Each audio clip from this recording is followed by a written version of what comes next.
vez pasada hablamos de la hipocondría, ¿no? Y también lo diferenciamos un poco de la histeria, ¿no? Que es a nivel funcional, es decir, tú al médico no tienes nada.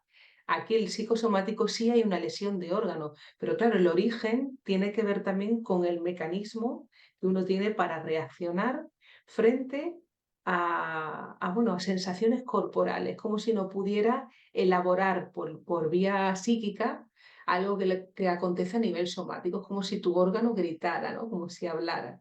Tu órgano habla. Y ahí vemos que es interesante porque el psicoanálisis nos puede ofrecer una transformación de esa situación, porque si no estamos abogados perdón, abocados, ¿no? Necesitamos un abogado para defendernos a la cronicidad, ¿no? A decir que esto es crónico, ya se te queda así y ya no hay nada que hacer. Pero no, ¿verdad?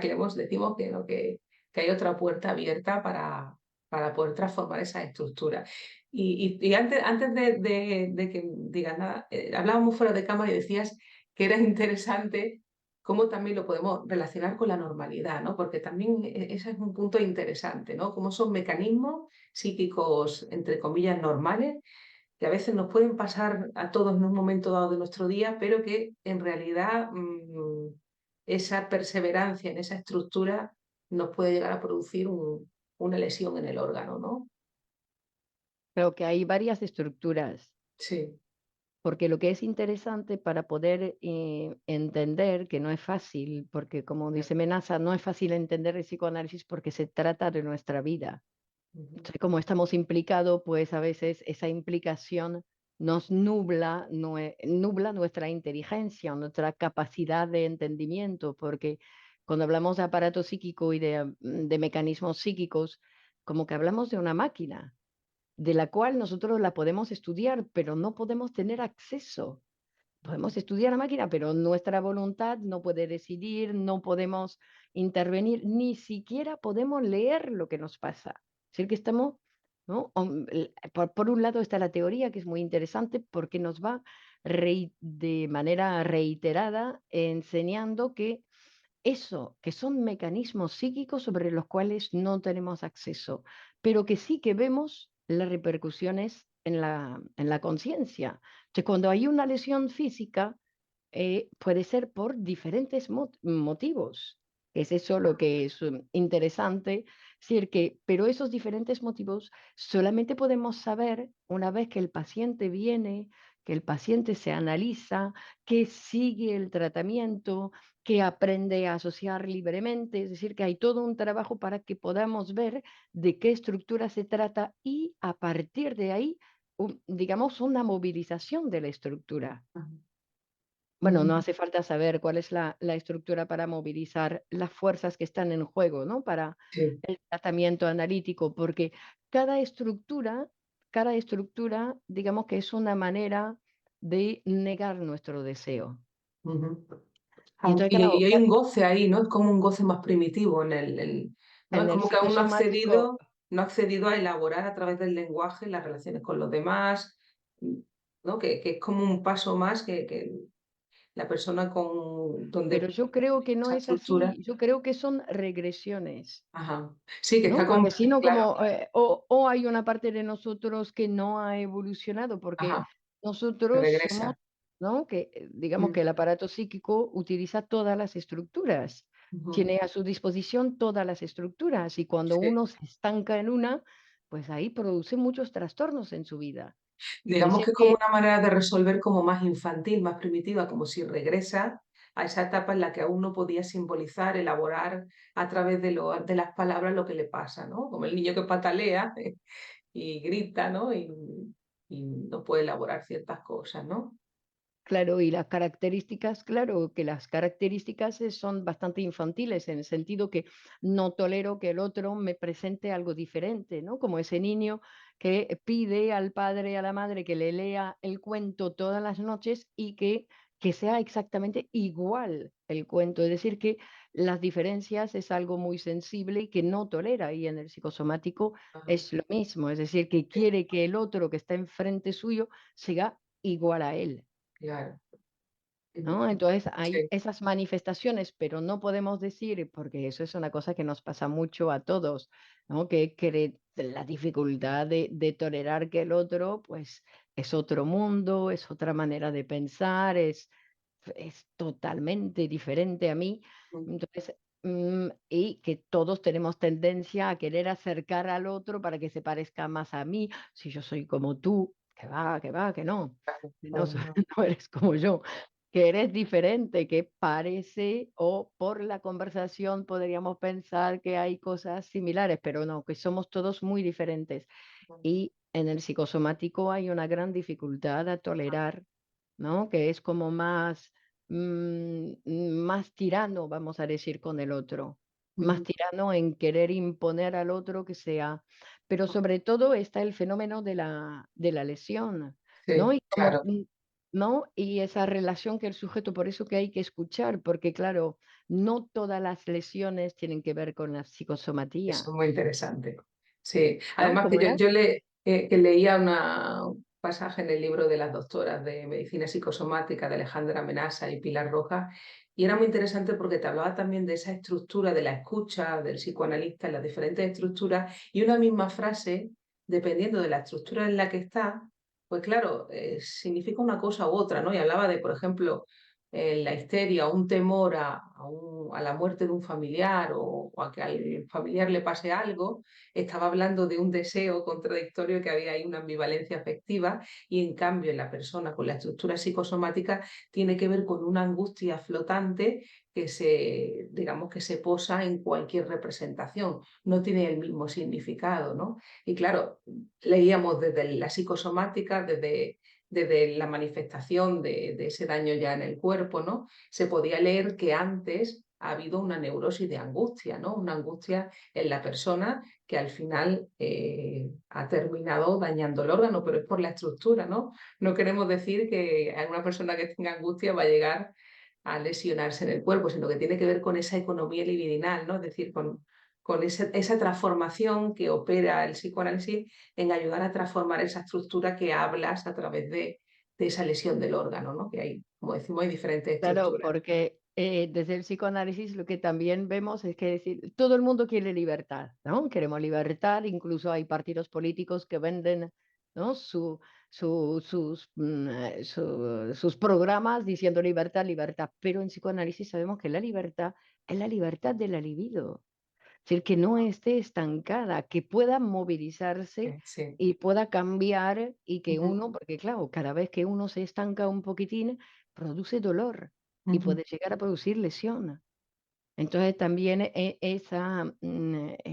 bueno, eso, ese fenómeno de poder seguir haciendo movimiento con la libido, que ejercer esa flexibilidad de la libido, que eso solo se consigue en psicoanálisis. ujú. Que no hay otra manera, si no, no hay lesión, ¿no? Que decir que si no, no hay movilidad, si no, no hay transformación Claro. de la libido. Es decir, que es, porque hablamos de libido, hablamos de una energía psíquica, y Sí. como sabemos de la energía por el psicoanálisis, Ujú. no hay otra forma de tener acceso, ¿no?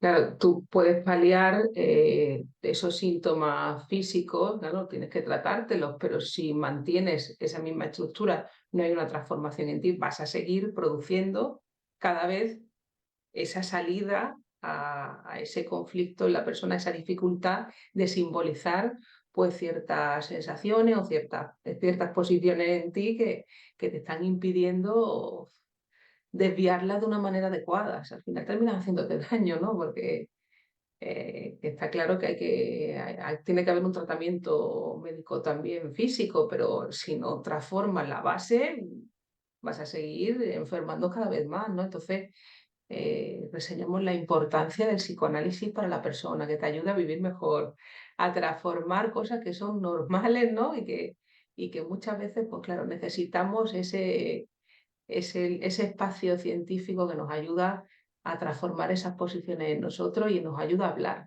Y hablar no es me pasa esto y lo digo y ya se me quita todo, no, es que es una estructura psíquica, que son mecanismos inconscientes que necesitan de una transformación y se hace a través de un trabajo personal.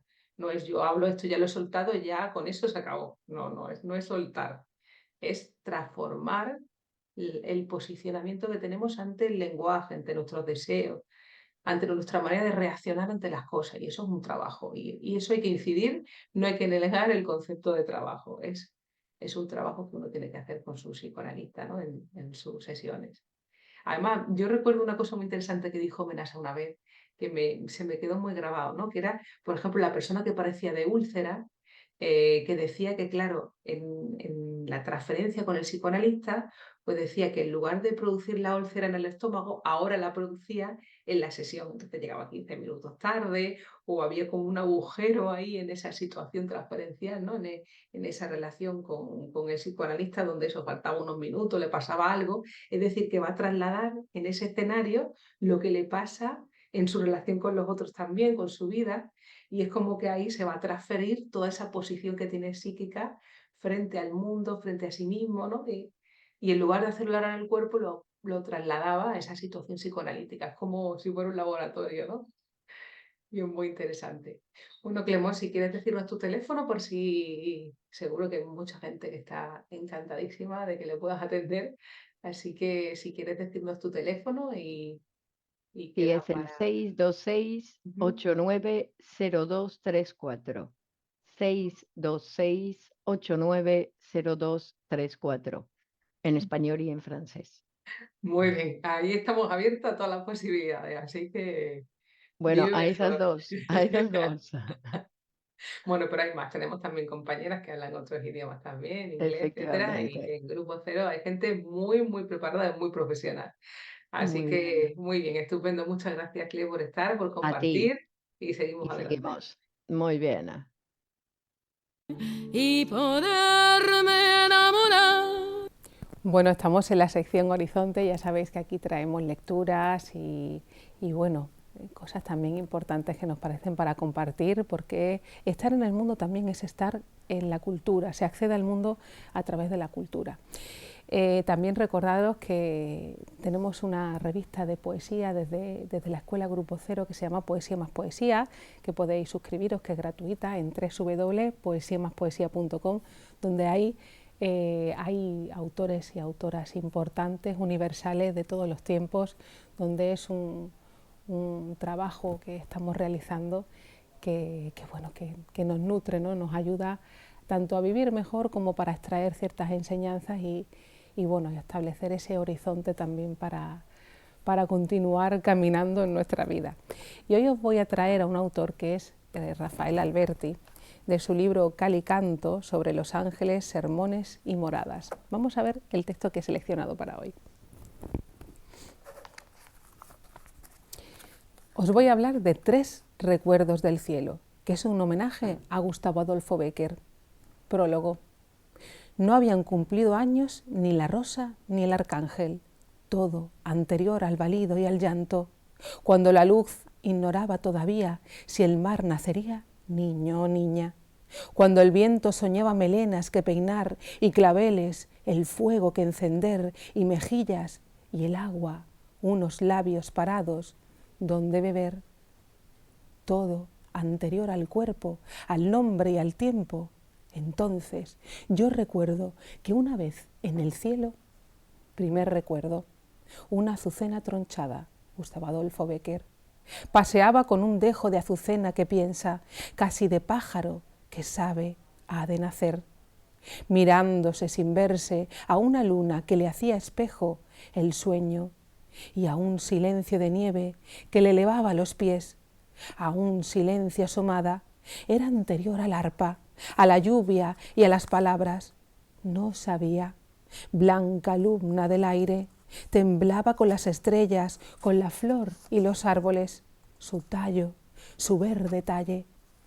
Con las estrellas mías, que ignorantes de todo, por cavar 2 lagunas en sus ojos, la ahogaron en 2 mares. Y recuerdo, nada más, muerta, alejarse. Segundo recuerdo, rumor de besos y batir de alas, Gustavo Adolfo Bécquer. También antes, mucho antes de la rebelión de las sombras, de que el mundo de que al mundo cayeran plumas incendiadas y un pájaro pudiera ser muerto por un lirio. Antes que tú me preguntaras el número y el sitio de mi cuerpo, mucho antes del cuerpo, en la época del alma, cuando tú abriste en la frente sin corona del cielo la primera dinastía del sueño, cuando tú, al mirarme en la nada, inventaste la primera palabra, entonces nuestro encuentro. Tercer recuerdo, detrás del abanico de plumas de oro, Gustavo Adolfo Bécquer. Aún los valses del cielo no habían desposado el jazmín y la nieve, ni los aires pensado en la posible música de tus cabellos, ni decretado el rey que la violeta se enterrara en un libro. No, era la era en que la golondrina viajaba sin nuestras iniciales en el pico, en que las campanillas y las enredaderas morían sin balcones que escalar y estrellas. La era en que al hombro de un ave no había flor que apoyara la cabeza. Entonces, detrás de tu abanico, nuestra luna primera. Muy bien. Terminamos este apasionante programa con Rafael Alberti y de su libro Cal y Canto. Ya sabéis que podéis encontrarlo también en la revista de Poesía más Poesía, www.poesiamaspoesia.com. Y con esto nos despedimos hasta la próxima. Ya sabéis que continuamos en Palabras para Vivir, tu programa donde puedes también escribirnos, hacernos tus sugerencias, comentarios. Estamos abiertos a que podáis escribirnos, ¿no? Expresaros en en palabrasparavivir@torremolinostv.com. Así que esperamos vuestros escritos. Muchas gracias y continuamos la próxima. Y poderme enamorar.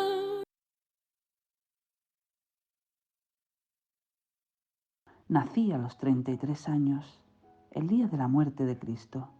Nací en el equinoccio, bajo las hortensias y los aeroplanos del calor. Tenía yo un profundo mirar de pichón, de túnel y de automóvil sentimental. Lanzaba suspiros de acróbata.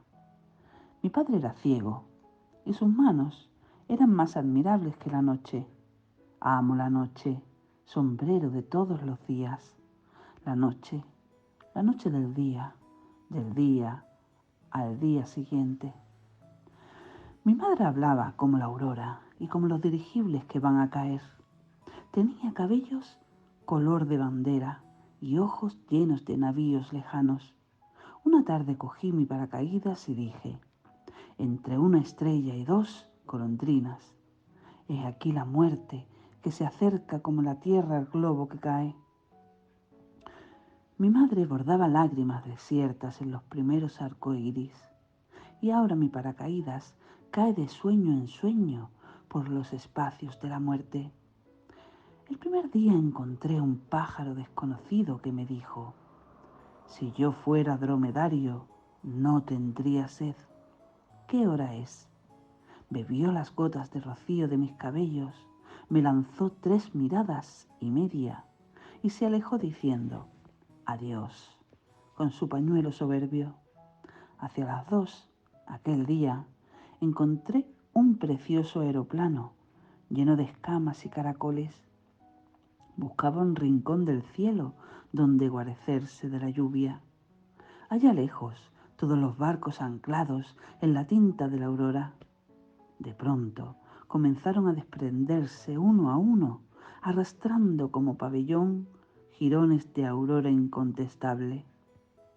Junto con marcharse los últimos, la aurora desapareció tras algunas olas desmesuradamente infladas.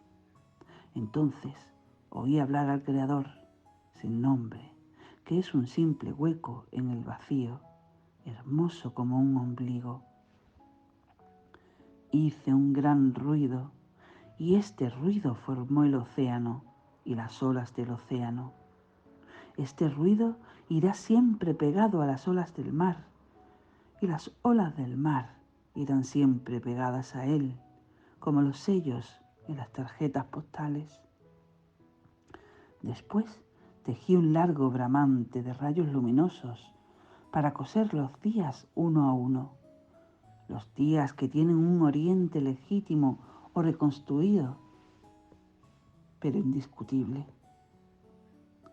Después tracé la geografía de la tierra y las líneas de la mano. Después bebí un poco de coñac a causa de la hidrografía. Después creé la boca y los labios de la boca para aprisionar las sonrisas equívocas y los dientes de la boca para violar las groserías que nos vienen a la boca. Creé la lengua de la boca que los hombres desviaron de su rol, haciéndola aprender a hablar. A ella, la bella nadadora, desviada para siempre de su rol acuático y puramente acariciador. Mi paracaídas empezó a caer vertiginosamente. Tal es la fuerza de atracción de la muerte y del sepulcro abierto. Podéis creerlo, la tumba tiene más poder que los ojos de la amada. La tumba abierta con todos sus imanes. Y esto te lo digo a ti que cuando sonríes haces pensar en el comienzo del mundo. Mi paracaídas se enredó con una estrella apagada que seguía su órbita concienzudamente, como si ignorara la inutilidad de sus esfuerzos. Y aprovechando este reposo bien ganado, comencé a llenar con profundos pensamientos las casillas de mi tablero. Los verdaderos poemas son incendios. La poesía se propaga por todas partes, iluminando sus consumaciones con estremecimientos de placer o de agonía. Se debe escribir en una lengua que no sea materna. Los 4 puntos cardinales son 3, el sur y el norte. Un poema es una cosa que será. Un poema es una cosa que nunca es, pero que debiera ser. Un poema es una cosa que nunca ha sido, que nunca podrá ser. Huye del sublime externo si no quieres morir aplastado por el viento. Si yo no hiciera al menos una locura por año, me volvería loco. Tomo mi paracaídas y del borde de mi estrella en marcha me lanzo a la atmósfera del último suspiro.